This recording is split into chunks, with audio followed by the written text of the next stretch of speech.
365 promesas. 365 razones para creer que Dios nunca falla. Las hojas caen, bailan sin control. Mi suspiro rompe el silencio, buscando un rayo de sol. Descubriendo al Dios que cumple lo que dice. Con Wendy Necio Sub.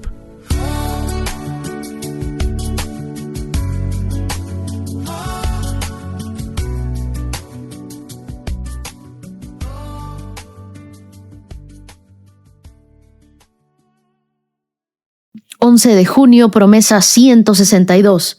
Dios no olvida lo que prometió. Primera de Reyes, capítulo 8, versos del 56 al 58, en la Nueva Traducción Viviente, NTV, la Biblia que nosotros leemos, dice: Alabado sea el Señor, quien ha dado descanso a su pueblo Israel, tal como lo prometió. No ha faltado ni una sola palabra de todas las promesas maravillosas que hizo mediante su siervo Moisés. Que el Señor, nuestro Dios, esté con nosotros como estuvo con nuestros antepasados, que nunca nos deje ni nos abandone. Que ponga en nosotros el deseo de hacer su voluntad en todo, de obedecer todos los mandatos, los decretos y las ordenanzas que dio a nuestros antepasados. Y en la Biblia el mensaje dice: bendito sea Dios, que le ha dado paz a su pueblo Israel, como dijo que lo haría. Todas y cada una de esas maravillosas palabras que pronunció a través de Moisés se han hecho realidad. Que Dios, nuestro Dios, esté con nosotros como lo estuvo con nuestros antepasados. Que no se canse de nosotros, ni nos deseche. Que nos mantenga enfocados y en comunión con Él, para que marchemos por las sendas de la vida que nos preparó, atentos a las señales, siguiendo las huellas que nuestros padres dejaron. Qué hermosa promesa tenemos el día de hoy. No ha faltado ni una sola palabra de todo lo que Dios prometió. El tiempo puede retrasar una promesa, pero nunca puede cancelarla. Todo lo que Dios dijo se cumplirá en su tiempo perfecto. Este es uno de los momentos más solemnes del Antiguo Testamento. Estamos alrededor del año 960 a.C. El templo acababa de ser terminado sobre el monte Moriah, el mismo lugar donde siglos antes Abraham estuvo dispuesto a ofrecer a Isaac. Una conexión que no es accidental, porque Dios siempre vuelve al mismo lugar donde hizo una promesa para demostrar que la cumplió. David soñó toda su vida con levantar esta casa para Dios. Reunió materiales, diseñó planos, guardó recursos y murió sin verla terminada. Fue Salomón quien vio la obra concluida, y lo primero que hace al inaugurarla no es un discurso de victoria, es tener memoria hacia atrás, recordar con gratitud todo lo que hizo Dios. Casi 500 años de historia desde Abraham, 400 años desde la esclavitud de Egipto, 4 décadas en el desierto, generaciones que murieron sin ver el cumplimiento completo. Y dice en voz alta lo que muchos necesitamos escuchar: no ha faltado ni una sola palabra. Yo quiero que tú mires hacia atrás en tu vida y recuerdes: no ha faltado ni una sola palabra de Dios. El verbo hebreo que se usa aquí para faltado es nafal, que literalmente significa caer al suelo. Ninguna promesa de Dios cayó al suelo sin llegar a su destino. Por primera vez el pueblo vivía una temporada real de paz, de estabilidad, de descanso nacional. Y justo por eso vale la pena notar algo: el descanso también era una promesa. No todas las promesas de Dios son puertas que se abren o milagros muy visibles. Algunas de las promesas más valiosas son las invisibles: la paz en medio de la tormenta, el descanso después de muchos años de lucha, la seguridad después de tener miedo. Hay personas que hoy no necesitan una puerta nueva, necesitan descansar, y Dios también prometió eso. Imagina a alguien que te hace una promesa importantísima. Pasan los días, luego semanas, luego los meses, y tú empiezas a pensar: uy, ya se olvidó. Ya tiene otras cosas. Ya no le importa lo que me dijo. Y conocemos esa sensación, ese momento en el que el silencio empieza a sonar como olvido, cuando sale la pajita ahí, como en el viejo oeste. Pero hay algo que no sabemos de las promesas de Dios. Él no las hizo mientras pensaba en otra cosa. Él las hizo porque para Dios sus promesas son irrevocables. Sus palabras no tienen una letra pequeña como las de las tarjetas de crédito. No tienen una cláusula de caducidad. Quiero que pienses por un momento en una carta escrita antes de un largo viaje. Las palabras no envejecen. El compromiso sigue intacto aunque pasen los años. Las promesas de Dios son así. No se escribieron para el momento en el que las recibiste. No, se escribieron para el momento en el que más las necesitas. Y quiero decirte esto para que se te grabe en la mente. Dios puede parecer lento, pero Él jamás llega tarde. En el reloj de Dios, su tiempo es perfecto. Salomón mira siglos de historia y dice, no ha faltado ni una sola palabra. Y es que Dios nunca abandona lo que Él comenzó. Esta declaración es impresionante porque entre la promesa y el cumplimiento hubo momentos donde Dios parecía guardar silencio. Hubo momentos donde Dios parecía estar lejos, que se olvidó de nosotros. Abraham esperó décadas. José fue olvidado en una prisión. Moisés pasó 40 años en el desierto. David huyó como fugitivo durante años. Yo no sé cuántos años tú vengas esperando por el cumplimiento de una promesa. Pero quiero decirte, ninguna palabra de Dios cayó al suelo. Lo que hace Salomón antes de pedir algo es recordar en voz alta lo que Dios ya hizo. Y esto no es nostalgia, es una declaración de guerra contra la duda, porque muchas veces la duda trata de hablar más fuerte que nuestra fe en Dios. Cuando estamos en medio de la espera, el enemigo no viene con argumentos, viene con preguntas. Viene a susurrarnos al oído, a tratar de molestarnos. Y nos dice cosas como, ¿y si Dios se olvidó de ti? ¿Y si tu caso es diferente? ¿Y por qué a ti Dios no te bendice? ¿Y si ya pasó tu momento? ¿Y si nada de lo que estás viviendo es verdad? Y la respuesta de Salomón es un historial, es tener memoria, es gratitud. Él mira todo lo que Dios ya hizo. Y es que cuando tú no puedes ver la mano de Dios, tú puedes confiar en su corazón. Quizá hoy estás viviendo la parte de la historia donde todavía no ves el final. Pero Dios sí. Él no abandona proyectos a la mitad del camino. Lo que Él empezó en tu vida, todavía lo está escribiendo. Así que la gratitud por lo que Dios ya hizo es el antídoto más poderoso contra la duda de aquello que todavía no ves. Siempre ten gratitud en tu corazón por las cosas que Dios ya hizo. Porque eso es la cuota inicial de todo lo que vendrá en adelante.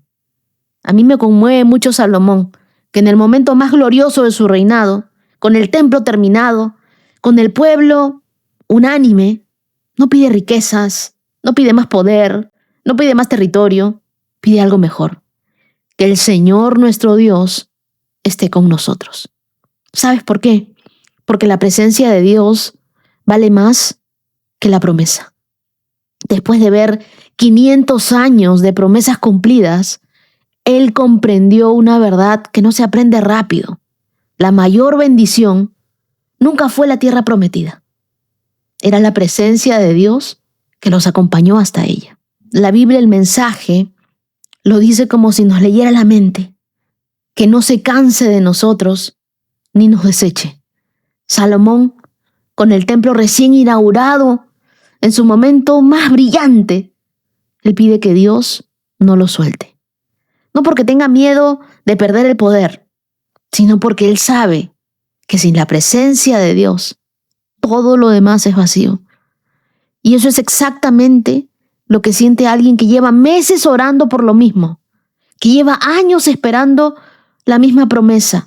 ¿Sabes? A veces la mayor batalla espiritual no es contra el pecado, es contra la idea de que ya no valemos el interés de Dios, de que Dios ya se olvidó de nosotros, que nuestras oraciones repetidas ya no llegan a ningún lado, que Él ya tiene cosas más importantes que hacer que resolver nuestras situaciones.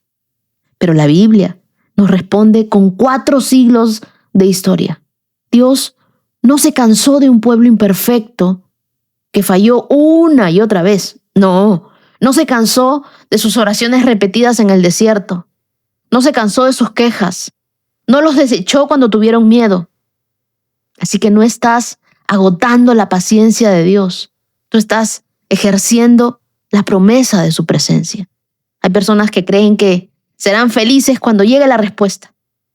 Pero la verdadera paz llega cuando tú descubres que Dios ya estaba contigo mientras tú esperabas esa promesa.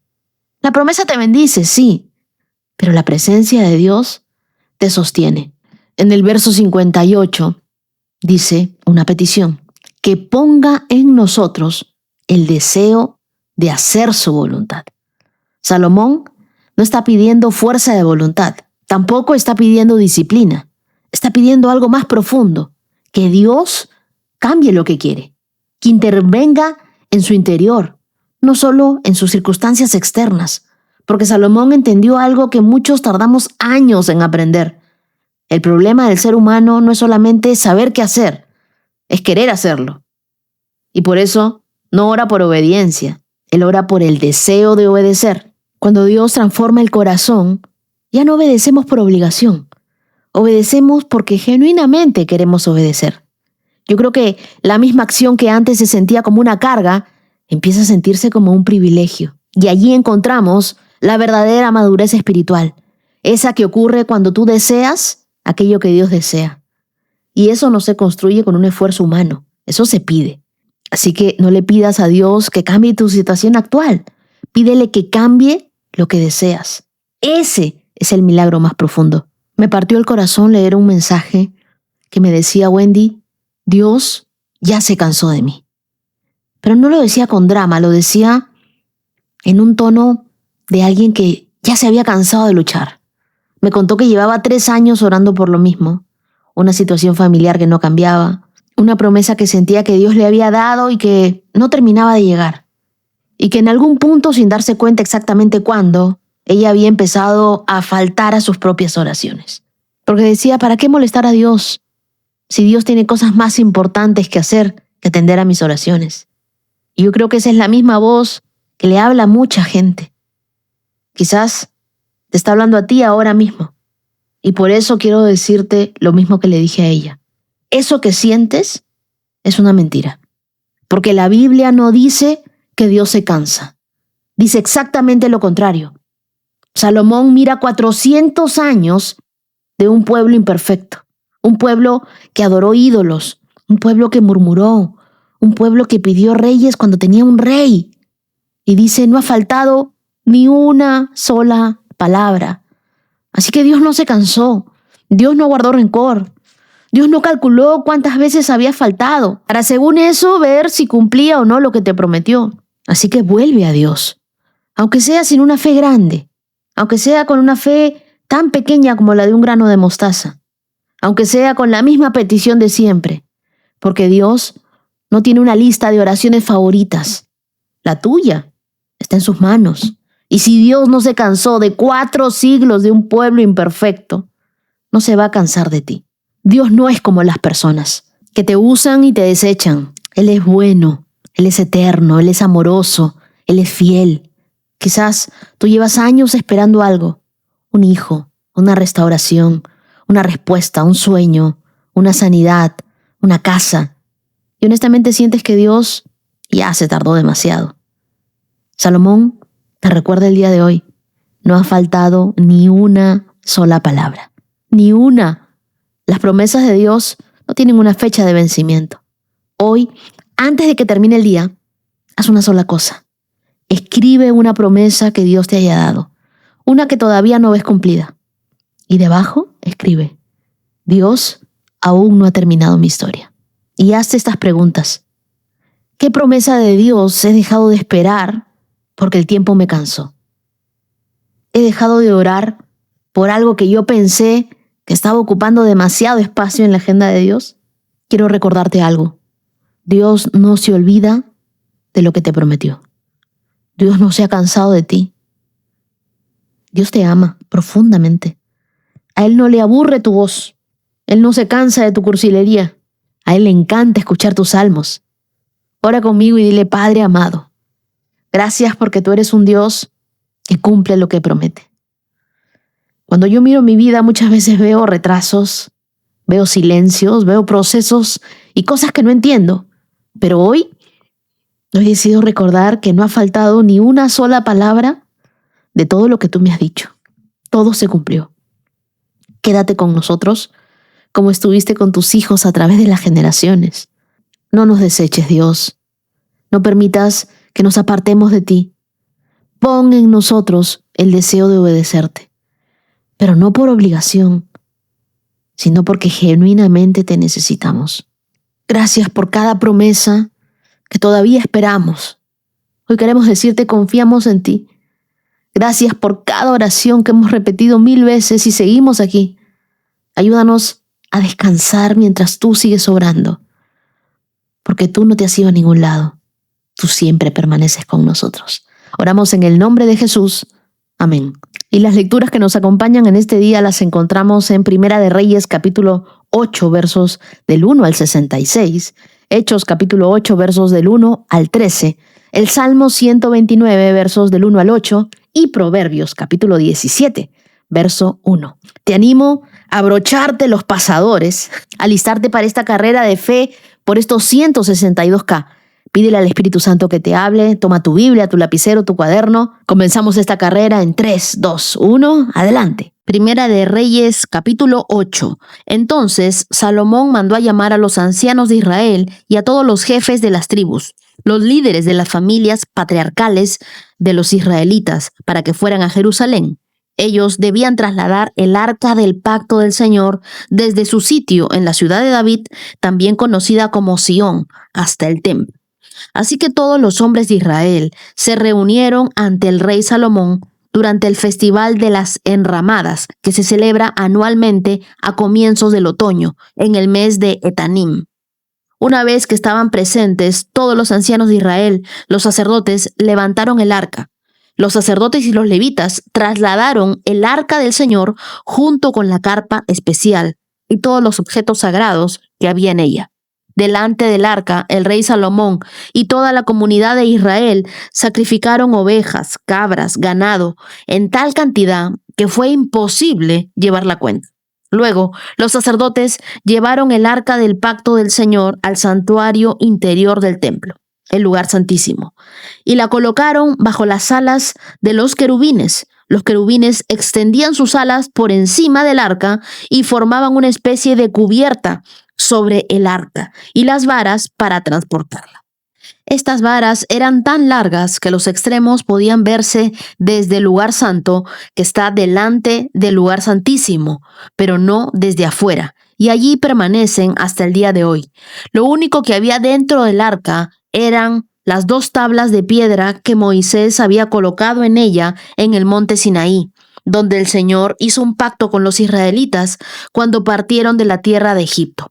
Al salir los sacerdotes del lugar santo, una densa nube llenó el templo del Señor. Los sacerdotes no pudieron seguir con la celebración a causa de la nube, porque la gloriosa presencia del Señor llenaba el templo del Señor. Entonces Salomón oró: «Oh Señor, tú dijiste que habitarías en una densa nube de oscuridad. Ahora te he construido un templo glorioso, un lugar donde podrás habitar para siempre». Luego, el rey se dio la vuelta hacia la comunidad de Israel, que estaba de pie ante él, y después de bendecir al pueblo, dijo: «Alabado sea el Señor, Dios de Israel, quien cumplió la promesa que le hizo a mi padre David, pues le dijo a mi padre: desde el día en el que saqué de Egipto a mi pueblo Israel, nunca escogí una ciudad de ninguna de las tribus de Israel como el sitio donde se construyera un templo para honrar mi nombre. Pero he elegido a David para que sea el rey de mi pueblo Israel». Después Salomón dijo: «Mi padre David quería construir este templo para honrar el nombre del Señor, Dios de Israel. Pero el Señor le dijo: tú querías construir el templo para honrar mi nombre. Tu intención es buena, pero no serás tú quien lo haga.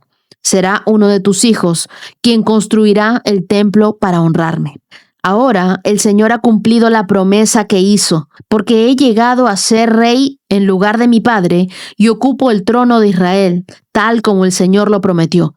he construido este templo para honrar el nombre del Señor, Dios de Israel. Además, he preparado un lugar allí para el arca, la cual contiene el pacto que el Señor hizo con nuestros antepasados cuando los sacó de Egipto. Luego Salomón, de pie en el altar del Señor y frente a toda la comunidad de Israel, levantó las manos al cielo y oró. Oh Señor, Dios de Israel, no hay Dios como tú arriba en el cielo ni abajo en la tierra. Tú cumples tu pacto y muestras amor inagotable a quienes andan delante de ti de todo corazón. Marca ese verso. Has cumplido tu promesa a tu siervo David, mi padre. Pronunciaste esa promesa con tu boca y hoy la has cumplido con tus propias manos. Ahora, oh Señor, Dios de Israel, lleva a cabo la otra promesa que le hiciste a tu siervo David, mi padre, cuando le dijiste, si tus descendientes cuidan su comportamiento y me siguen con fidelidad, así como tú lo has hecho, siempre habrá uno de ellos sentado en el trono de Israel. Ahora, oh Dios de Israel, cumple esta promesa que le hiciste a tu siervo David, mi padre.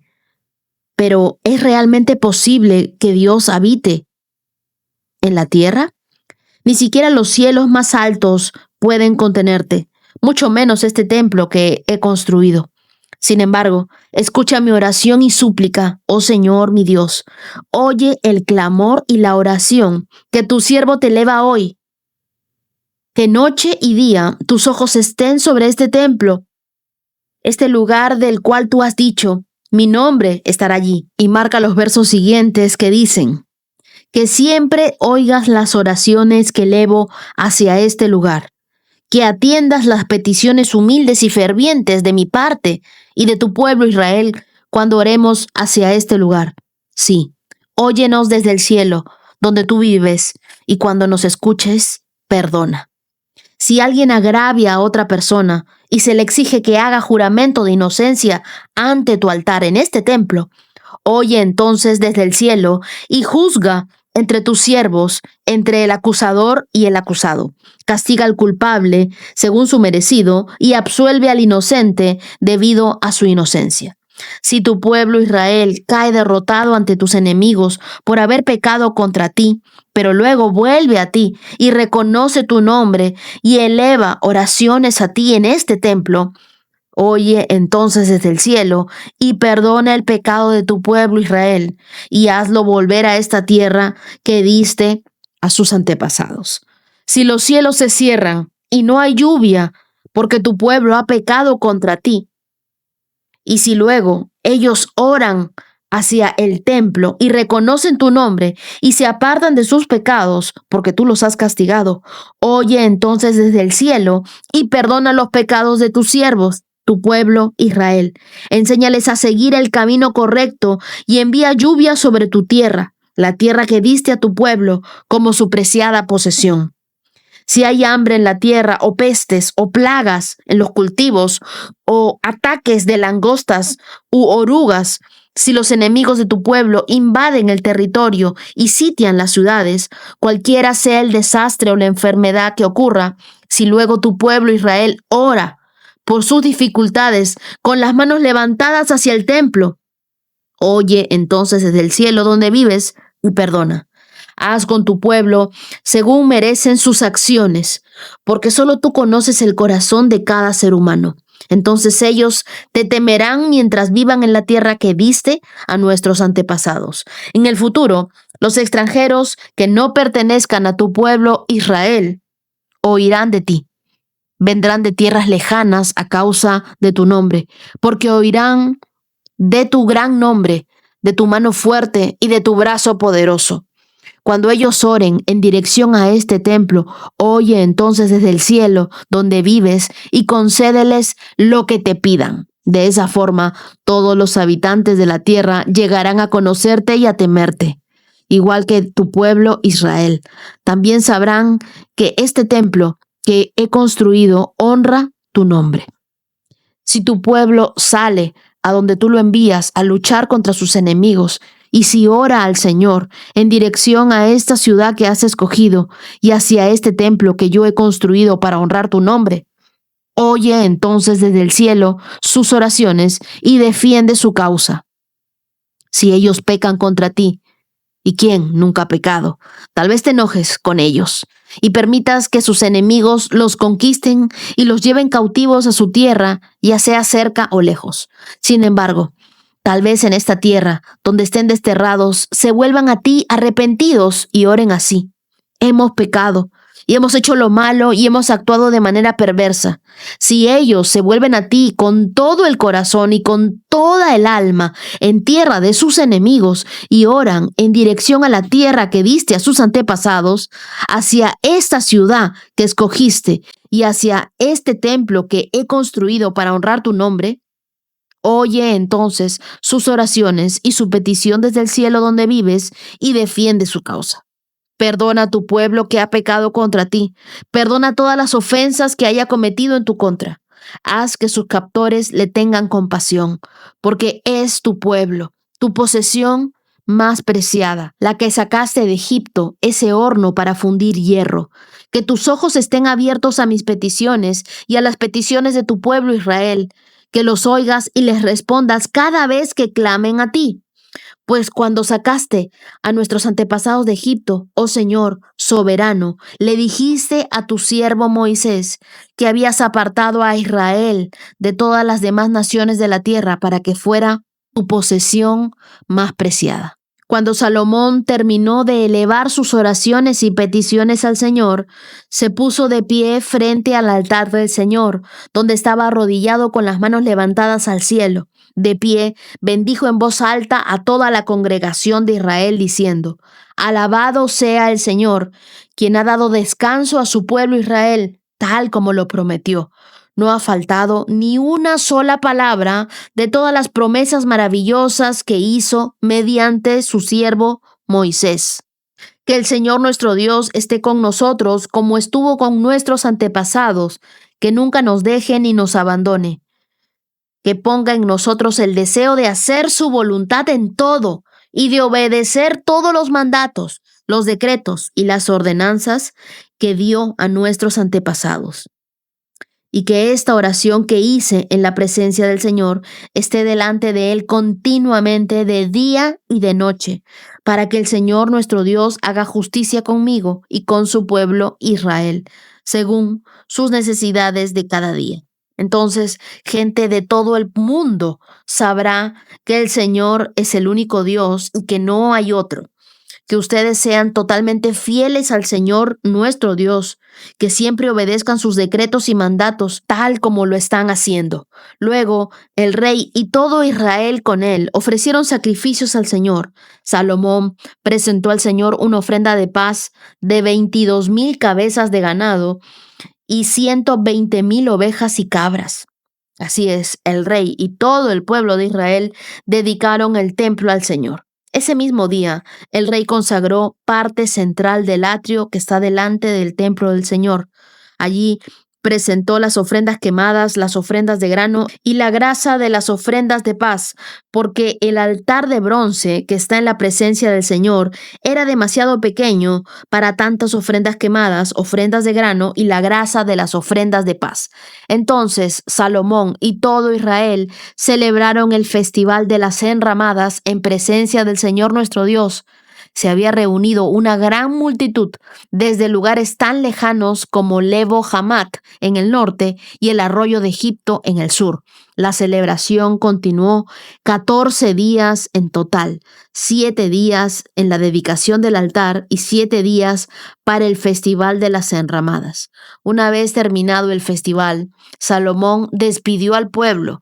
Ellos bendijeron al rey y regresaron a sus casas llenos de alegría y muy contentos porque el Señor había sido bueno con su siervo David y con su pueblo Israel. Hasta aquí terminamos el verso 8. Este capítulo marca uno de los momentos más significativos de la historia de Israel, la dedicación del templo de Salomón, una obra que había tardado 7 años en construirse, según Primera de Reyes capítulo 6, verso 38, y que representa, más que arquitectura, simbolizaba la presencia visible y habitable de Dios entre su pueblo. El arca del pacto, que había estado desde los tiempos de Moisés, acompañando al pueblo en tiendas, ahora tendría un lugar permanente. Jerusalén, y específicamente el monte Moriah, donde fue edificado el templo, tiene un peso profético. Fue donde Abraham ofreció a su hijo Isaac. El espacio físico hablaba de fe, de sacrificio y de redención. Miremos los versos 10 y 11. Al salir los sacerdotes del lugar santo, una densa nube llenó el templo del Señor. Los sacerdotes no pudieron seguir con la celebración a causa de la nube, porque la gloriosa presencia del Señor llenaba el templo del Señor. Este momento es tan poderoso que detiene todo lo demás. La nube, ese símbolo de la gloria de Dios, interrumpe lo humano para establecer algo especial de parte de Dios. ¿Cuántas veces nosotros seguimos con nuestra agenda sin detenernos cuando la presencia de Dios se manifiesta? En tu vida diaria, cuando tú sientas ese peso de gloria, esa convicción, esa paz, esa lágrima que sale sin razón, detente. Quizá no necesitas más ruido, sino necesitas escuchar qué es lo que Dios quiere hablarte. Luego el verso 15 nos dice: alabado sea el Señor Dios de Israel, quien cumplió la promesa que le hizo a mi padre David. Dios es un cumplidor de promesas. Y eso lo vemos reflejado en la vida de Salomón. Dios cumplió la promesa que le hizo a David en la vida de Salomón.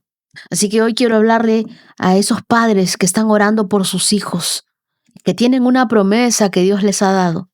No se cansen de orar, porque Dios cumplirá esa promesa en su tiempo. En los versos del 22 al 53, Salomón se arrodilla y ora públicamente. Él no solo está inaugurando el templo, él estaba activando un legado espiritual.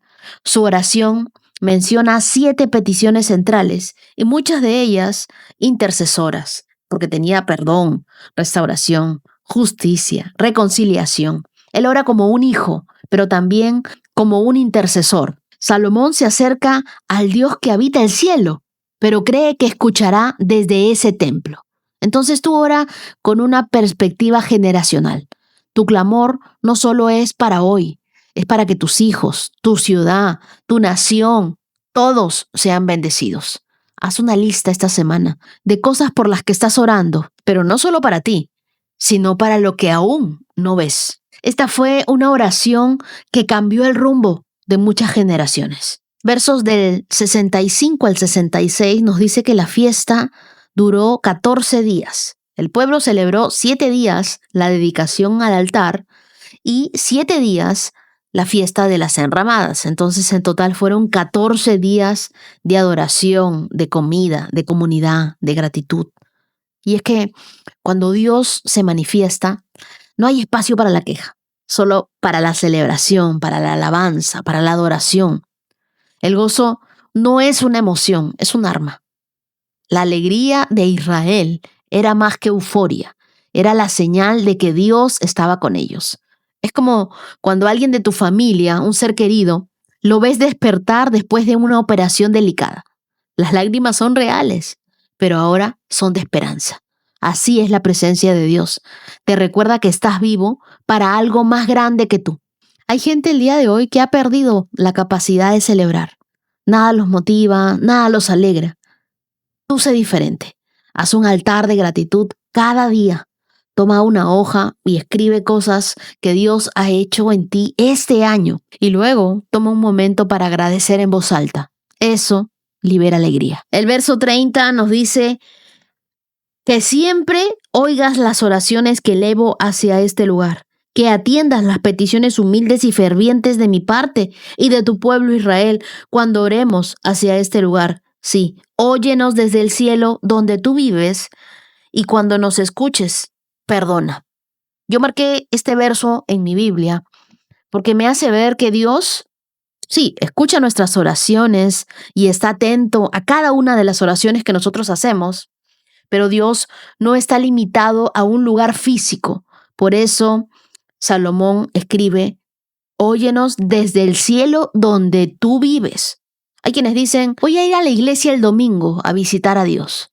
Pero Dios habita dentro de ti, no en un lugar específico. Vivimos en una cultura donde muchos creen que los dioses estaban confinados a templos, a territorios. Salomón eleva su visión y declara que Dios está en el cielo, pero responde en la tierra. ¿Qué significa para nosotros hoy orar hacia ese lugar?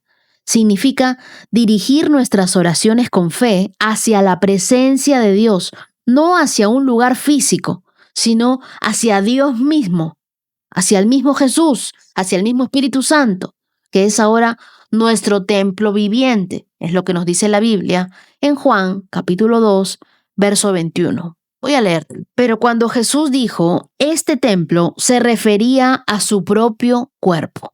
¿Y qué significa? Óyenos y perdona. Que el perdón no se gana, el perdón se pide. Que cada oración genuina tiene el poder de desatar misericordia. No porque lo merezcamos, sino porque Dios está dispuesto a escuchar desde el cielo y a perdonarnos. El verso 52 nos dice que tus ojos estén abiertos a mis peticiones y a las peticiones de tu pueblo Israel, que los oigas y les respondas cada vez que clamen a ti. Y el verso 53 dice, pues cuando sacaste a nuestros antepasados de Egipto, oh Señor soberano, le dijiste a tu siervo Moisés que habías apartado a Israel de todas las demás naciones de la tierra para que fuera tu posesión más preciada. Esas palabras quedaron grabadas en mi mente. Tu posesión más preciada. Salomón, en este momento cumbre de la dedicación del templo, intercede para que Dios mantenga una atención continua y también compasiva sobre su pueblo. Pero la frase que a mí me impacta es para que sean su posesión más preciada. Este lenguaje no es nuevo. Aparece por primera vez en Éxodo capítulo 19, verso 5. Cuando Dios le dice a Moisés, ustedes serán mi especial tesoro entre todos los pueblos de la tierra. Y eso es algo que Dios te está diciendo a ti el día de hoy. La palabra hebrea que se traduce como posesión más preciada significa tesoro especial, propiedad valiosa, un bien exclusivo. Es la misma palabra que se usaba para describir las pertenencias reales más íntimas de un rey. Dios no solo eligió a Israel para darle mandamientos, los eligió para tenerlos cerca. Como un rey, guarda lo más valioso bajo llave. Algunos me dirán, pero esto que estamos leyendo es del Antiguo Testamento. Eso será para ellos, para el pueblo de Israel, no para nosotros. Te equivocas. Sigue vigente ese título. En el Nuevo Testamento, en Primera de Pedro, capítulo 2, verso 9, Pedro retoma esta imagen y la aplica a todos los creyentes. Y dice, pero ustedes son linaje escogido, real sacerdocio, nación santa, pueblo que le pertenece a Dios. Eso quiere decir que tú, que oras, que buscas, que a veces fallas y te levantas, eres la posesión más preciada de Dios. No por lo que haces, sino por quien te llamó, Dios. Dios no te ama porque tú cambiaste, no te ama porque tú lees. Dios te ama por quien tú eres. Tú cambias porque Él te amó primero. Tú lees porque Dios te ha enamorado. Tú oras porque sabes que el Espíritu Santo te está escuchando.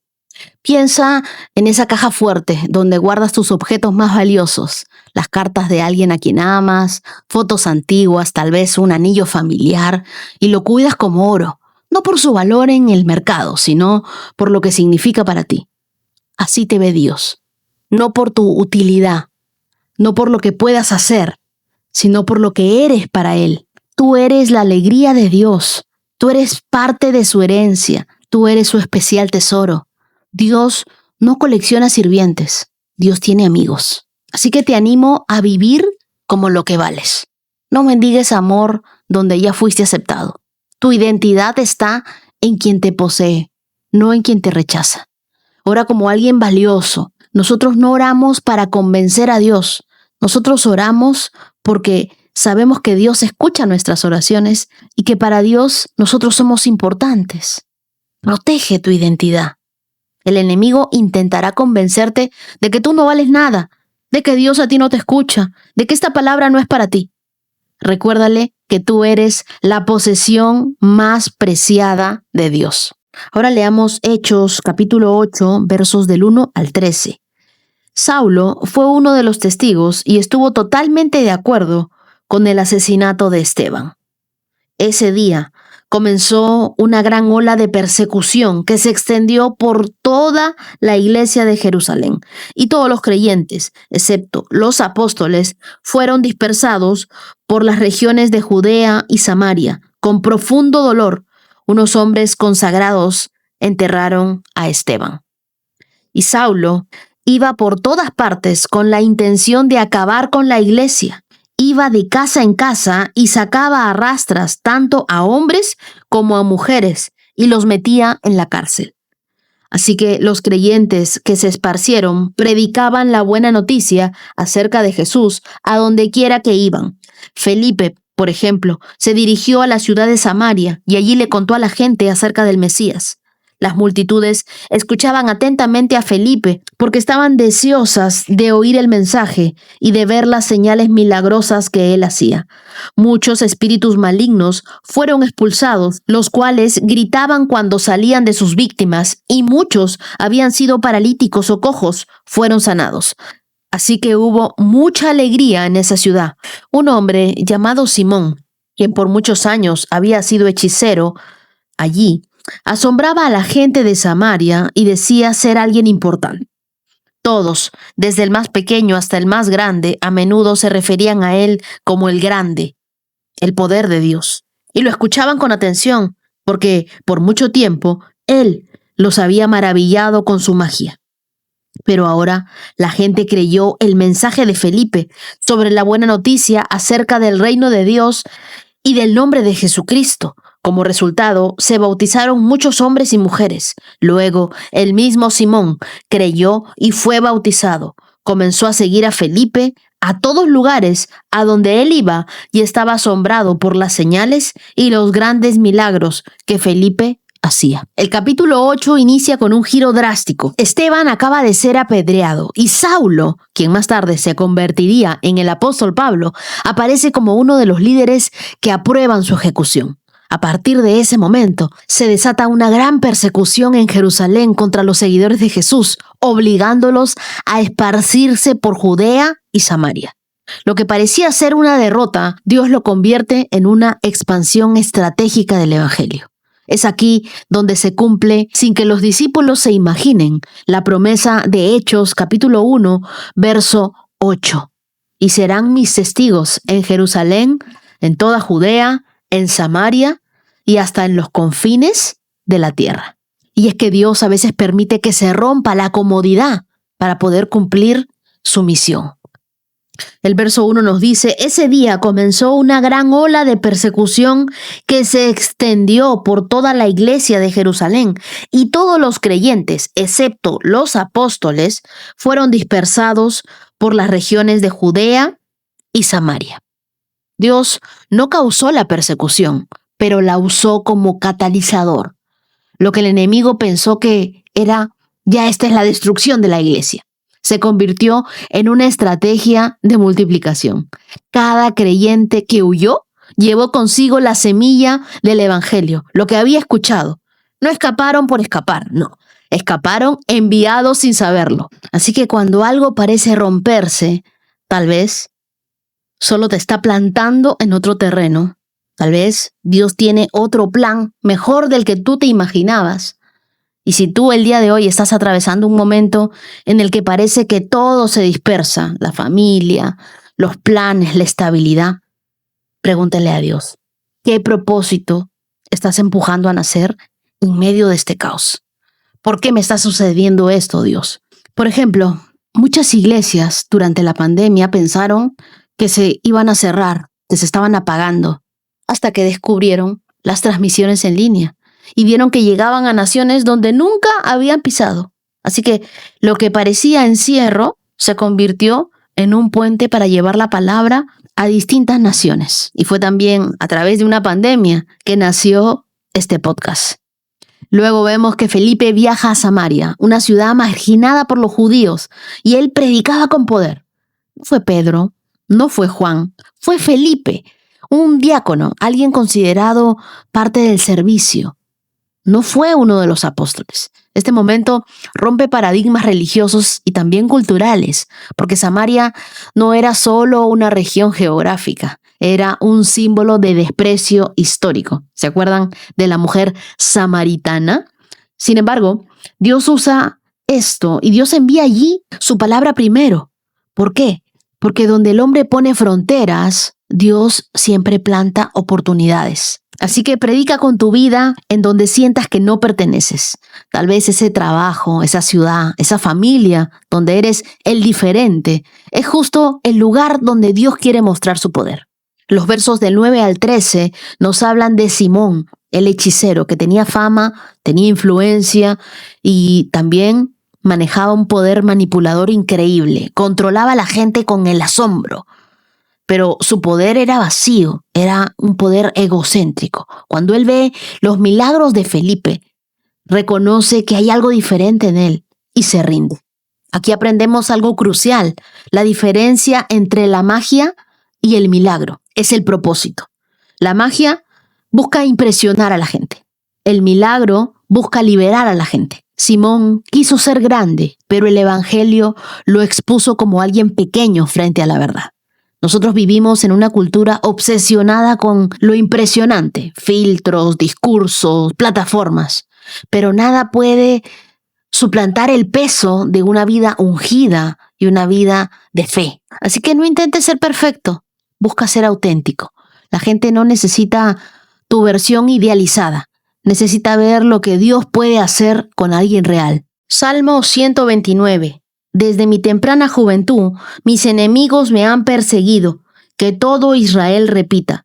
Desde mi temprana juventud, mis enemigos me han perseguido, pero nunca me derrotaron. Tengo la espalda cubierta de heridas, como si un agricultor hubiera arado largos surcos.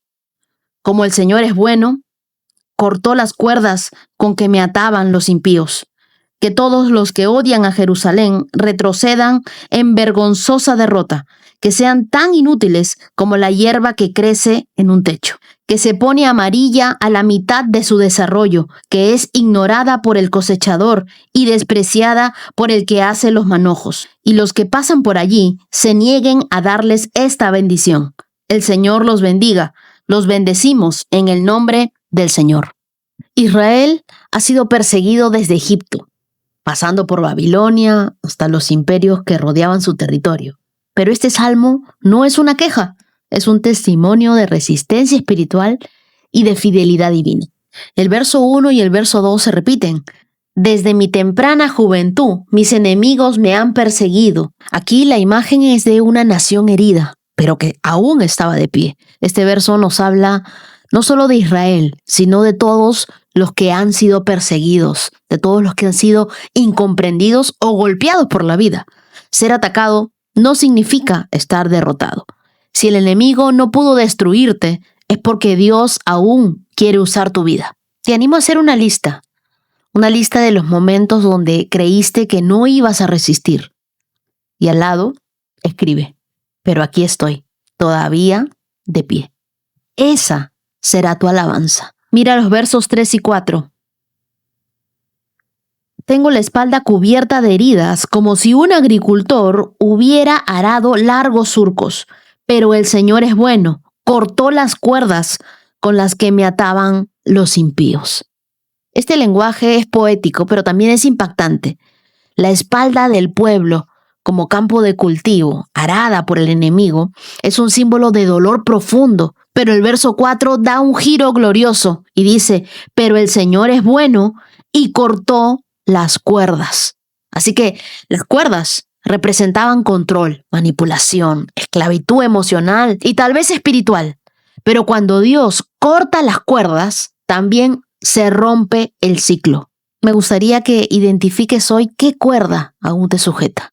Un pensamiento, una herida, una culpa, una dependencia. Luego ora en voz alta y dile, Señor, corta esta cuerda. No me define más. No voy a vivir atado, no voy a vivir atada. Tú eres bueno, ayúdame a vivir en libertad. Es hermoso el verso 5 que dice que todos los que odian a Jerusalén retrocedan en vergonzosa derrota. Este salmo cierra con un juicio contra los enemigos de Dios. El salmista no maldice por rencor, sino que declara una verdad. Todo lo que se opone a los planes de Dios se marchitará. Puede florecer por un tiempo, pero no prevalecerá. Proverbios capítulo 17, verso 1. Mejor comer pan duro donde reina la paz, que vivir en una casa llena de banquetes donde hay peleas. Este proverbio fue escrito por Salomón, quien no solo fue un rey sabio, sino un hombre que creció entre riquezas, banquetes, palacios. Y si alguien podía hablar con autoridad sobre la diferencia entre la abundancia y la paz, era él. En la cultura hebrea, los banquetes representaban celebración, provisión, estatus social. Pero Salomón deja claro que la calidad de vida no se mide por lo que hay en la mesa, sino por lo que hay en el ambiente del hogar. En otras palabras, más que lo que comes, importa con quién y cómo lo comes. Y lo que este proverbio nos enseña es que menos con paz vale más que más con pleito. Un pedazo de pan seco, dice, es una imagen de escasez. Es algo básico, es algo sin adorno. Pero ese pan sencillo, ese pan duro, si se come en paz, es mejor que el festín más lujoso, servido con gritos y con tensión. La armonía en el hogar es uno de los mayores indicadores de la madurez espiritual. Porque nosotros podemos estar leyendo la Biblia, orando, pasando tiempo con Dios, pero ¿cómo tratamos a los de nuestra casa? Si tú has estado en la presencia de Dios, has estado leyendo, has estado teniendo tu tiempo con Dios, entonces, ¿cómo puede haber peleas, pleitos, malas palabras, dichos que hieran a los demás? No sirve tener éxito en público si en el comedor de tu casa está lleno de gritos, de silencios incómodos, de malas caras o de discusiones. Antes de buscar mejorar en lo externo, como comprarte una nueva cocina, hacer un viaje, comprarte un carro, invierte en mejorar lo invisible. La conversación, la comunicación en casa, el perdón, el ambiente que hay. Hay paz que no se compra, pero sí se cultiva. Si tú eres la persona que busca de Dios, que lee, que está conociendo más a Dios, entonces eres el llamado o eres la llamada a ser un pacificador en tu casa.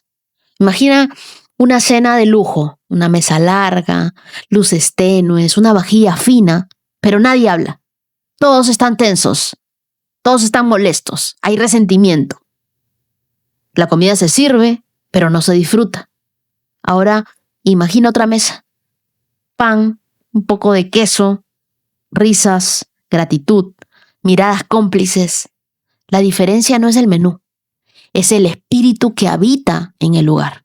No permitas que ningún mal espíritu se siente a comer en tu mesa. Invita siempre a Jesús como parte de la familia. Que Él traiga paz a tu mesa. Bendice tus alimentos antes de comértelos. Lo que hay en la atmósfera de tu casa te alimenta más de lo que hay en tu plato. Así que ora antes de cada comida, no por costumbre, tampoco por religiosidad, sino para invitar a Dios a la mesa, a tu conversación. La presencia de Dios es el mejor condimento que nosotros necesitamos. Cuando tu familia, y especialmente tus hijos, te vean agradecer a Dios por tus alimentos, sabrán que no solo reconoces quién es el proveedor, sino también a quién invitas a sentarte en tu mesa. Al Señor mismo, a Dios, a Él le debemos todo. Ora conmigo hoy y dile: Señor, enséñanos a valorar la paz como tú la valoras. Que no persigamos cosas que traen tensión, orgullo, enojo, resentimiento, sino momentos sencillos que inviten a tu presencia. Hazme un pacificador, una pacificadora, una mujer perdonadora. Limpia nuestras casas, no solo por fuera, sino por dentro. Haz de nuestro comedor un altar, un lugar que te bendiga, no un campo de batalla. Quita las discusiones repetidas, los resentimientos guardados, las palabras que dañan. Danos sabiduría para sembrar en cada conversación y gratitud para disfrutar incluso el pan más sencillo si tú estás con nosotros. Oramos en el nombre de Jesús. Amén. Y así llegamos a nuestro 162K y ahora te invito a escuchar el testimonio de Samuel Sosa García. Dios ha sido fiel, me gradué con honores, algo que no esperaba. Una vez más Dios obró más abundantemente de lo que yo pedía. Tuve la gracia, la bendición de que mis padres pudieran viajar para estar conmigo junto con mi esposa en ese día tan lindo y después compartir 2 semanas acá de viaje dentro de Estados Unidos, así que fue un tiempo muy lindo y muy agradecido al Señor, sin palabras, por haberme dado la oportunidad de estudiar, de graduarme acá, de hacer esta carrera. Y solo tengo palabras de agradecimiento para vos, porque muchas veces durante este tiempo de estudio que fue difícil, un par de veces estuviste sosteniéndome la mano a través de la oración y aconsejándome, así que muchas gracias por cómo te dejas usar por el Señor para guiarnos cada día. Y bueno, te sigo pidiendo oración para que Dios continúe obrando en mi vida, que pueda usar esta carrera para bendecir el nombre del Señor, que Dios me use para bendecir otras vidas y que me abra puertas de trabajo pronto para que pueda ya estar trabajando y bendiciendo a otros. Muchas gracias, Wendy, por todo. Dios es fiel. Mi querido Samuel, gracias por abrirnos tu corazón, por compartir esta alegría con toda la comunidad de íntimos. He visto tu foto graduado, me da mucha alegría. Qué hermoso es ver cómo Dios honra la perseverancia de sus hijos y tu graduación no es solamente el final de una carrera universitaria. Yo creo que es el testimonio de un proceso donde Dios te sostuvo paso a paso. Me emociona especialmente saber que tus padres pudieron estar allí, porque hay regalos que no se pueden comprar ni planificar, y uno de ellos es compartir estas victorias con las personas que oraron por nosotros durante todo este camino. Y quiero decirte algo, los honores que recibiste son una bendición, pero el mayor honor es que tu corazón sigue apuntando a servir a Dios, porque hay personas que obtienen un título para engrandecerse, pero tú estás pidiendo que Dios te use para bendecir a otros. ¿Y sabes qué? Esa oración toca el corazón del Padre. Estoy convencida de que así como Dios abrió la puerta de los estudios, también abrirá las puertas correctas para tu trabajo. Tú no llegaste hacia aquí para quedarte esperando sin propósito. Dios está alineando a las personas, las oportunidades y los momentos que todavía no puedes ver, pero de seguro que están. Te quiero regalar el Salmo 37, versos del 4 al 5, que dice: deleítate en el Señor y Él te concederá los deseos de tu corazón. Encomienda al Señor todo lo que haces, confía en Él y Él te ayudará. Samuel, sigue caminando por fe. El mismo Dios que escribió tu historia hasta este capítulo ya está escribiendo el siguiente. Un abrazo enorme para ti, para tu esposa y para toda tu familia. Y también voy a compartirte el testimonio de Daniela Martínez. Ella tiene 31 años viviendo en Sevilla, España. Daniela es colombiana y ella nos dice que hace algunos años sentía que necesitaba empezar de nuevo. Quería crecer, quería ayudar a su familia, buscar nuevas oportunidades y después de mucho esfuerzo logró viajar a Australia con una visa de estudiante. Todo parecía un milagro, incluso el dinero que necesitaba para hacerlo llegó de una manera que ella jamás imaginó. Ya en Australia conoció a una amiga que la acercó más a Dios. Empezó a asistir a una iglesia, a hablar con Él, a construir una relación personal con el Señor. Y un día hizo una oración muy valiente. Le dijo: Señor, mi vida es tuya, que se haga tu voluntad y no la mía. Pero poco tiempo después llegó una prueba que no esperaba. Solicitó una nueva visa para quedarse en Australia y recibió una respuesta devastadora. Había sido negada. Tenía apenas 35 días para abandonar el país. Daniela nos cuenta que lloró, se enojó, no entendía nada. Había dejado Colombia, había invertido tiempo, dinero, sueños en este proyecto. Sentía que todo se estaba derrumbando. Y fue justamente en medio de esa tristeza cuando Dios le habló. Mientras trabajaba limpiando habitaciones en un hotel, comenzó a sonar una canción que decía: Dios sabe lo que hace. Él no llega tarde. Él no se equivoca. Él siempre está en control. Y allí entendió que, aunque no comprendía todo el camino, Dios seguía teniendo el control. Poco tiempo después apareció una nueva posibilidad: España. Lo que ella no sabía era que tampoco sería fácil. Llegó con planes de estudiar una maestría, pero terminó siendo víctima de una estafa. Perdió más de 6.000 euros, no pudo continuar sus estudios y se encontró sola en un país nuevo sin saber qué hacer. Una noche llegó al límite. Se arrodilló delante de Dios, le dijo: Señor, yo ya no puedo más. Si quieres que me regrese a Colombia, lo haré. Pero si tu plan es que me quede aquí, necesito que me abras una puerta. Y Dios respondió. Al día siguiente, una prima, con la que casi no hablaba, la llamó desde Sevilla y le abrió las puertas de su casa. Poco tiempo después consiguió trabajo cuidando a una adulta mayor y comenzó una nueva etapa. Pero hay una parte de esta historia que me conmovió profundamente. Daniela nos cuenta que después de tantas pruebas, comenzó a alejarse de Dios. No porque dejara de creer, sino porque tenía miedo. Miedo de seguir atravesando procesos difíciles. Y un día, escuchando una reflexión donde yo dije que el dolor lo llama final, pero Dios lo llama comienzo, entendió que el Señor la estaba llamando de regreso a casa. Hoy Daniela sigue en proceso, todavía hay oraciones que están esperando ser respondidas, pero ya no camina con la desesperación de antes. Ahora camina con la certeza de que Dios ya está escribiendo una nueva historia, mucho más grande de lo que ella ha imaginado. Mi querida Daniela, si tú estás escuchando esto, porque me he demorado en leer tu testimonio, quizá todavía tú no entiendes por qué Australia terminó como terminó. Quizá todavía hay preguntas sin respuesta, pero cuando leo tu testimonio, veo la mano de Dios en cada capítulo. Lo veo en la visa aprobada, en la visa negada, lo veo en la canción, lo veo en la prima que apareció en el momento exacto, lo veo en las personas que te dieron un plato de comida cuando no tenías nada, y también lo veo en la forma en la que Dios te trajo de regreso en sus brazos.